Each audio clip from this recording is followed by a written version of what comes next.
पानी परेको बेलामा हाइकिङ कोही जान्छ गाइज? म जान्छु।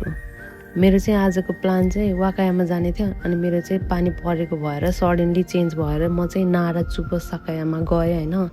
यहाँ जाने बेलामा चाहिँ मेरो चाहिँ कुनै प्लान आइडिया केही पनि थिएन, बाटोसँग केही नलेजै थिएन। अनि म चाहिँ 2-3 घन्टा हराइरहेको थिएँ। अनि त्यसपछि हराइ फाइनली पुगेँ डेस्टिनेसन भन्दा पनि बाटोतिर। अनि त्यसपछि म त्यहाँदेखि चाहिँ 1-1.5 घन्टा चाहिँ हाइकिङ गर्ने निर्णय लिएँ। अनि त्यसपछि म हाइकिङ गर्दै गएँ माथि मन्दिरसम्म। अनि यस्तो राम्रो भ्यू देखिरहेको थियो पानी परेको बेलामा नि। म चाहिँ फुल इन्जोय गरिरहेको थिएँ होइन। हाइकिङमा पनि मजाले इन्जोय गरिरहेको थिएँ। मलाई चाहिँ यति रमाइलो फिल भइरहेको थियो, यति पिस प्लेस होइन। त्यहाँ हल्ला यता शोर सराबा केही छैन, यति पिस प्लेस थियो नि। तर त्यहाँ पानी परेको भएर यस्तो हुन्छ नि, सिडीहरू चाहिँ यति धेरै चिप्लो थियो कि कतिखेर गुल्टिन्छु म थाहै थिएन त्यहाँनिर चाहिँ।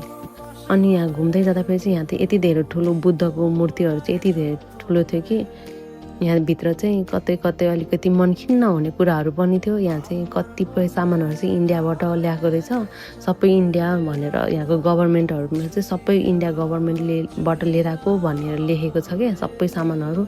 अनि कति जापानिजहरूले चाहिँ इन्डियामा जन्मेको रहेछ भन्दै साइडमा सुनिरहेको थिएँ। अनि म चाहिँ त्यो सुन्नै नसकेर हुन्छ नि, मन नराम्रो भइरहेको थियो। अनि मैले चाहिँ नेपालमा जन्मेको हो नि भनेर 1-2 जनालाई चाहिँ भनेँ। त्यहाँनिर पोसिबलै थिएन, आएको जति सबैलाई भन्न जस्तो चाहिँ पोसिबलै थिएन। तर जे भयो नि आफ्नो देशमा जन्मेको यति राम्रोसँग यस्तो राम्रो राखेको छैन। तर अर्काको देशमा चाहिँ यति धेरै मानेर यति ठुलो बनाएर राखेको छ होइन। सो त्यही हो गाइज। अनि मैले चाहिँ यहाँनिरबाट माथिपट्टिबाट भ्यू लिएँ होइन। यति राम्रो म डिस्क्राइब नै गर्न सक्दिनँ क्या यो वेदर होइन, यो प्लेस। म कति मजाले, म चाहिँ पानी नपरेको बेलामा फेरि यो ठाउँ आउन चाहन्छु क्या।